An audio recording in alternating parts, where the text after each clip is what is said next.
Before I begin, I must point out that I'm talking about a highly admired country of the planet. It's not the United States, not Russia, not China. It's not even my home country, India. My job as a narrator is to illustrate that life has not been fair to this country.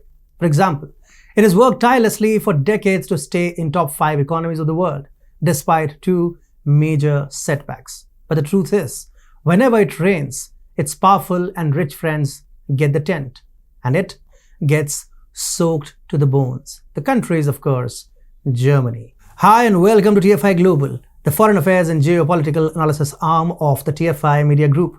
I'm your host Atul Mishra. Let's begin. The Russia-Ukraine war made Germany poorer by a lot. The nation which supported Ukraine during the initial phases of the war has since distanced itself from picking any sides. Germany, that has a historic problem of standing on the wrong side of history, suffered severe consequences for its involvement in the war, some due to the economic instabilities which hit globally.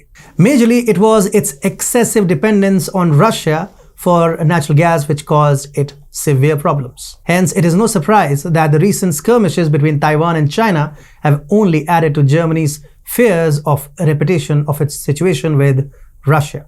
While its trades with Russia was limited to gas, its dependence on China includes a whole range of raw and natural products essential for manufacturing of goods. The new de-Hitlerized Germany finds it important to ride the high moral Messerschmitt every once in a while. Hence, it has difference with China on the autonomy of Hong Kong and the treatment of Uyghur Muslims in Xinjiang.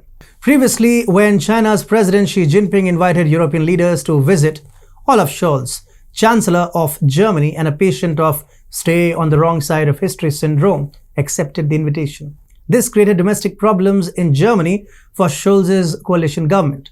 Anti-China politicians from the coalition parties attacked the government for allying with China.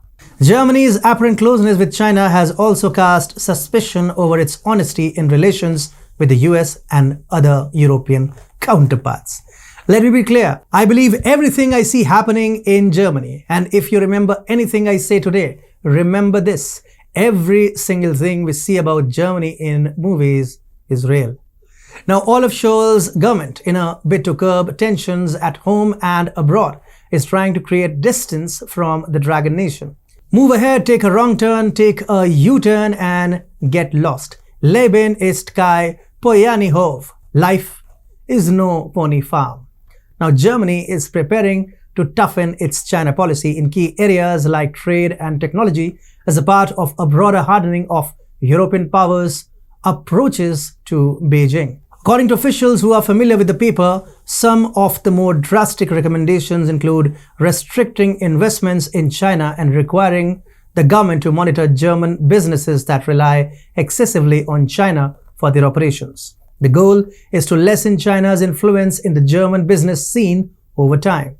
That would have been a good thing, perhaps a great thing in the aftermath of COVID-19.